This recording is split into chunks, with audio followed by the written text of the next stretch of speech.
BNP chairperson Begum Khaleda জিয়ার গুলশানের বাড়ির নামজারির কাগজ পৌঁছে দিয়েছে সরকার। বুধবার রাত 9টার দিকে গৃহায়ন ও গণপূর্ত মন্ত্রণালয়ের উপদেষ্টা আদিলুর রহমান খান খালেদা জিয়ার হাতে নামজারির কাগজ তুলে দেন। এ সময় উপস্থিত ছিলেন গণপূর্ত মন্ত্রণালয়ের সচিব নজরুল ইসলাম এবং রাজধানী উন্নয়ন কর্তৃপক্ষের চেয়ারম্যান রিয়াজুল ইসলাম।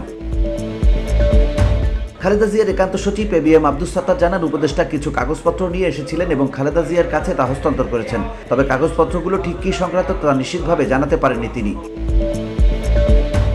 1981 সালের 31 মে রাষ্ট্রপতি জিয়াউর রহমান নিহত হওয়ার পর তার স্ত্রী বেগম খালেদা জিয়াকে রাজধানীর গুলশান এলাকায় 1.5 বিঘা জমির উপর একটি বাড়ি বরাদ্দ দেওয়া হয়। বর্তমানে তিনি গুলশানে ফিরোজা নামের যে বাড়িতে বসবাস করছেন সেটি সেই বরাদ্দ পাওয়া বাড়ির কাছাকাছি এলাকায় অবস্থিত। বসুন্ধরা, উত্তরা, বনশ্রী, কুড়িল ও বাড্ডা সহ রাজধানীর বিভিন্ন স্থানে অভিজাত ও অত্যাধুনিক মানের ফ্ল্যাট কেনার এক নির্ভরযোগ্য প্রতিষ্ঠান প্লেজেন্ট প্রপার্টিজ লিমিটেড।